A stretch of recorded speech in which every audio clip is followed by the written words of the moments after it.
Bom, olá, vamos para o nosso segundo vídeo dessa série de movimento harmônico simples, né? E aqui nós vamos tentar entender, eu não vou explorar muito matematicamente, mas nós vamos tentar entender a relação entre o movimento harmônico simples e o movimento circular. Nessa relação, nós podemos ver o seguinte, eu vou passar um vídeo para vocês, onde nesse vídeo aparece a projeção, o movimento circular uniforme de um corpo em torno dessa circunferência, e aqui o movimento harmônico simples do sistema massa-mola. Dando play aqui, eu posso ver o movimento harmônico simples acontecendo e o movimento circular uniforme embaixo. O que eu concluo quando eu vejo isso?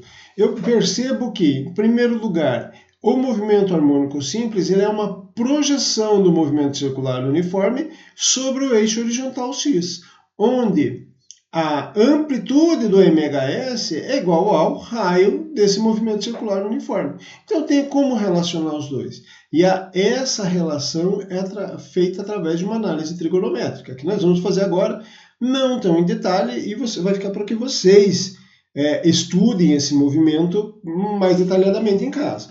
Né? O movimento não, mas todas as relações matemáticas. Mas para começar, nós vamos olhar uma projeção, tudo no mesmo desenho, onde eu tenho um movimento circular uniforme desse corpo e eu projeto uma sombra sobre o eixo horizontal. Notem, quando eu lembro do movimento circular uniforme, eu tenho que pensar em algumas grandezas. Quais são? E vocês lembram melhor do que eu. Primeiro, o ângulo θ, que é a posição angular. Assim como lá no movimento, na cinemática, no MHS, eu tenho a posição x, posição linear desse corpo aqui, aqui eu vou ter a posição angular, quantos graus ele está. Segundo, velocidade angular. A velocidade angular dele vai me dizer quantos graus, quantos radianos ele vai estar executando num determinado tempo. Então, assim como eu meço velocidade no eixo x em metros por segundo, aqui eu vou medir em radianos por segundo, ou outras unidades. Né? No movimento circular uniforme, eu tenho a minha amplitude de oscilação, é o raio da circunferência, e eu tenho a aceleração centrípeta puxando para dentro. Aqui eu vou ter a aceleração no eixo x, ao longo do eixo x, como nós já vimos no vídeo anterior, e a amplitude de oscilação dele vai ser essa amplitude A. Note que aqui eu já relacionei os dois, porque eu sei que os dois têm o mesmo valor. Nós já comentamos anteriormente, né? Tanto a amplitude de oscilação quanto o raio da circunferência valem A.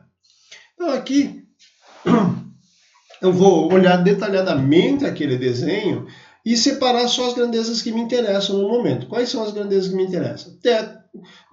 O θ, a aceleração centrípeta e a aceleração da projeção no eixo x. Então, como eu tenho aqui, dá para perceber que essa aceleração no eixo x nada mais é do que a projeção da aceleração centrípeta sobre ele, o que eu posso fazer? Posso jogar uma translação de vetores, esse vetor eu translado para cá e eu percebo que o ângulo entre o AX e a aceleração no eixo x e a aceleração centrípeta é θ. Aplicando trigonometria nisso aqui, o que eu vejo? Que a aceleração no eixo x é a aceleração centrípeta vezes o cosseno de θ. Simples assim. Só jogar uma relação trigonométrica aqui. Ok? Em seguida, vou lembrar algumas grandezas que eu via lá no movimento circular uniforme, que eu sei que muitos de vocês já esqueceram, mas nós temos a aceleração centrípeta. Eu consigo relacionar ela com a velocidade e com o raio, só substituindo o raio agora pela amplitude. E não posso esquecer que a velocidade também é igual a ômega-r. O ômega é a nossa velocidade angular. Então o raio eu substituo pelo A, ômega-a. Com isso, eu posso substituir esse ômega-a aqui no lugar da velocidade ao quadrado. É isso que eu estou fazendo aqui. Chegando a essa relação, ômega ao quadrado a. Essa é a aceleração centrípeta. Sabendo que, lá do nosso slide anterior, a aceleração em x é a aceleração centrípeta vezes o cosseno de θ, substituo aqui, chego nessa relação. O que isso quer dizer, gente? Que o valor da aceleração ao longo do eixo x, ela tem um valor máximo, esse valor máximo é ômega ao quadrado a. Por que ela tem um valor máximo? Porque o maior valor para cosseno de θ é 1 ou menos 1, tá?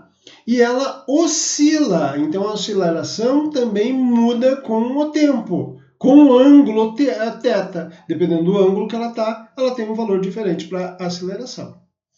Aqui, de novo, voltando para a nossa projeção, eu quero pegar mais algumas coisas e substituir naquela nossa equaçãozinha lá. Agora eu vou separar só o que me interessa, que são as grandezas que eu consigo medir objetivamente, que é o ângulo, a amplitude e a posição. A relação entre eles é dado x igual a cosseno de θ.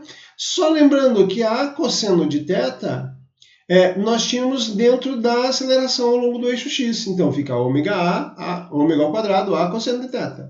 Substituindo, eu tenho essa relação, ax igual a menos ômega ao quadrado x. O que significa isso, gente? Primeiro lá, a aceleração em x é contrária a x. Está aqui, ó, sinalzinho.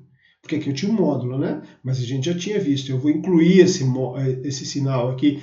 Dá para deduzir isso, mas é um pouco mais complexo. Então eu vou deixar assim, eu vou incluir ele.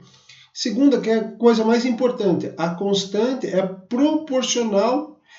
O ômega é a constante de proporcionalidade a x. Então, lembra que a gente viu lá no vídeo anterior que eu tenho uma aceleração no MHS, uma aceleração que é proporcional à posição e contrária? Está aqui, ó, a proporcionalidade é menos ômega ao quadrado. Tá? Então, essa é a proporcionalidade para o sistema massa-mola. Se você for para o sistema massa-mola, vai mudar só essa constante de proporcionalidade. E isso mostra que o sistema massa-mola é um movimento harmônico simples. Então, resumindo a nossa aula aqui, né, um rápido resumo, nós simplesmente fizemos uma relação trigonométrica, mostramos uma relação trigonométrica para obter a aceleração ao longo do eixo x, ou melhor, a aceleração do movimento de um sistema massa-mola, e depois, através dessa análise trigonométrica da posição, do ângulo e da amplitude, nós concluímos a relação entre a aceleração no eixo x e a sua posição. E com isso nós tiramos o sistema massa-mola é um movimento harmônico simples. Ok? Muito obrigado, até a próxima.